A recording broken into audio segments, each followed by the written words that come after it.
Bonjour à toutes et à tous et bienvenue sur Tout savoir DCG. Aujourd'hui, on s'intéresse à la 6e partie du cours du droit fiscal, l'imposition du capital.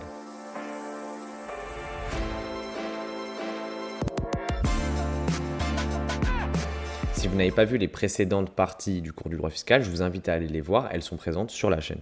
Alors, en quoi consiste l'imposition du capital ? Premièrement, les droits d'enregistrement et les droits sur cession. L'enregistrement, il est défini comme une formalité qui donne lieu au paiement d'un impôt. L'enregistrement à faire auprès d'un receveur des impôts. Par exemple, les actes comme la constitution d'une société, l'augmentation de capital ou la diminution de capital donnent obligatoirement lieu à un enregistrement. Dans le cas de la cession d'un immeuble, si la cession a été soumise à TVA, alors elle échappe au droit d'enregistrement. C'est également le cas pour les cessions de terrain à bâtir, sauf dans les cas de cession à des particuliers soumises à TVA. Si l'acquéreur prend l'engagement de construire dans les 4 ans, alors la cession est exonérée de droit d'enregistrement.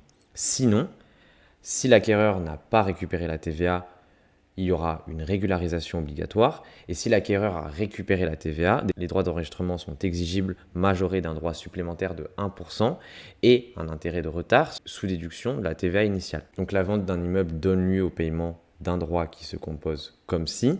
Au total, il représente 5,8% de la valeur de l'immeuble, un droit départemental qui est majoritaire à 4,5%, des taxes communales de 1,2% et un prélèvement pour frais d'assiette de 0,10%. Mais il n'y a pas seulement les cessions d'immeubles, il y a également les cessions de fonds de commerce qui sont soumises au droit d'enregistrement. Les éléments composant le fonds de commerce se décomposent en deux parties, les éléments incorporels avec la clientèle, le droit au bail, et les éléments corporels avec le matériel, le mobilier, les stocks, ce qui est tangible.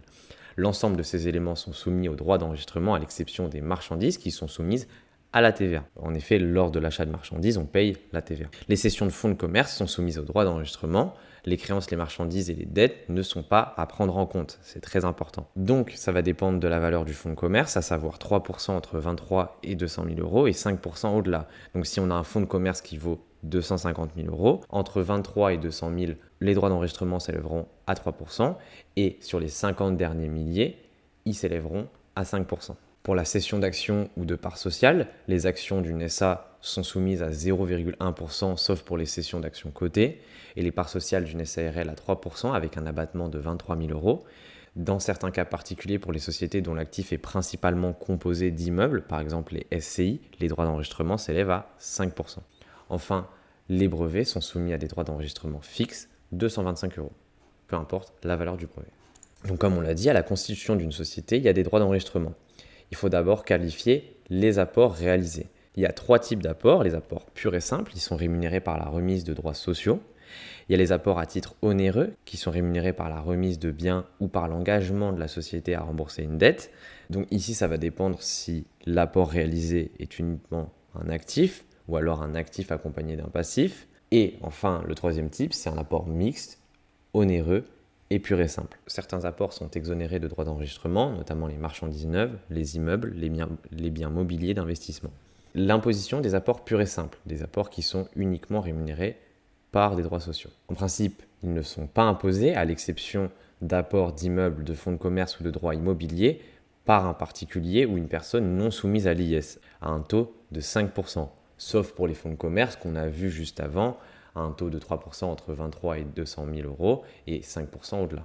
Donc il est important de comprendre que si l'apporteur est une personne physique ou une personne morale non soumise à l'IS, son apport sera imposé à un taux de 5% ou, à exception, l'imposition du fonds de commerce. Mais il y a une autre exception. Il n'y a aucune imposition si l'apporteur prend l'engagement de conserver les titres reçus pendant au moins 3 ans. L'imposition des apports à titre onéreux maintenant, elle se fait à un taux similaire au taux de cession. Il y a des taux spécifiques de 5% pour les immeubles et pour les droits immobiliers. Enfin, le régime de faveur pour les apports effectués par une entreprise individuelle, il n'y a aucune imposition qui n'est due si l'apport porte sur l'ensemble de l'actif immobilisé affecté à l'exploitation, donc ça doit considérer l'entièreté de l'actif immobilisé, qui a une reprise du passif correspondant à cet actif, et si l'apporteur s'engage à conserver le titre pendant 3 ans. Sinon, si ces conditions ne sont pas remplies, il y a un taux de 5% pour les immeubles et les règles applicables aux fonds de commerce. Pour cette partie, je vous conseille de vous exercer. Il y a de nombreux exercices sur le sujet, à savoir la constitution d'une société avec différents apporteurs qui ont différentes particularités, qui s'engagent ou non à conserver leur titre, qui apportent différents types d'apports, des apports à titre onéreux et des apports à titre pur et simple, et même des apports mixtes. Donc il faut absolument vous exercer pour cette partie.